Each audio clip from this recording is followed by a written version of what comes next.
The latest from our daily newsletter at podnews.net.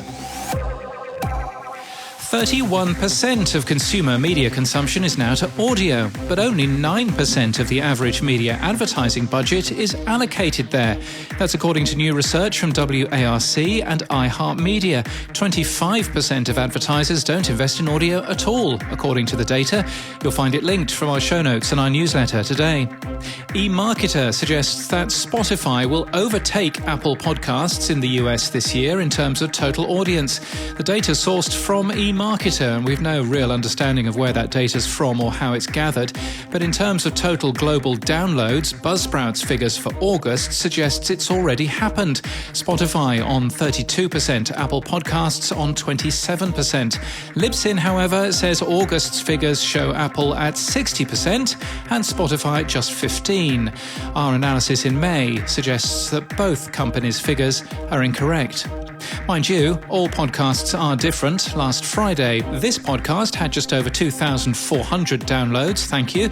We saw 330 via Apple Podcasts, and according to the Spotify dashboard, just 30 on Spotify.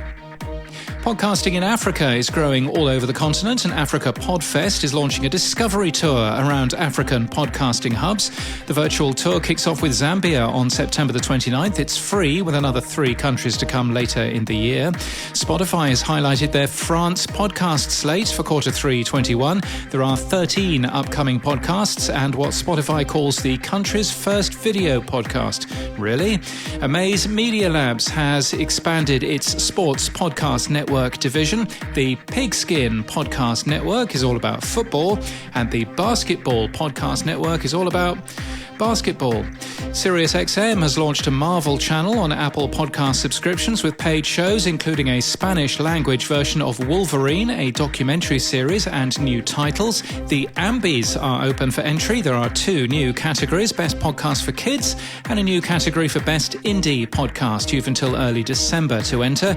And the AES, the Audio Engineering Society, has released its recommendation for podcast loudness levels. For speech, the paper recommends -18 LUFS, which is quieter than what Apple, Spotify or Google recommend.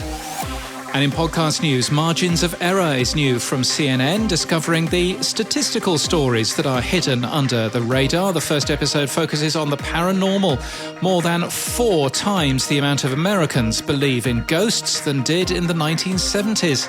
The Doherty Gang launched earlier this week. It's part of a new true crime slate from iHeartMedia and KT Studio. And talking about true crime, Badlands Sportsland launches today, taking a deep dive into the most sensational true crime stories in the world of sports. Mike Tyson, Oscar Pistorius, Evel Knievel and O.J. Simpson are just some of the athletes who'll be covered. It's hosted by Jake Brennan and available to binge on Amazon Music. Getting Back There From Here is a new audio fiction series from writer and director Neil Cargill, and How We Survive has just been announced, looking at the technology that could provide some of the solutions to the climate crisis. The first season looks at lithium and why our survival might depend on it. It's hosted by Molly Wood. And that's the latest from our newsletter. For all the links, we're at podnews.net.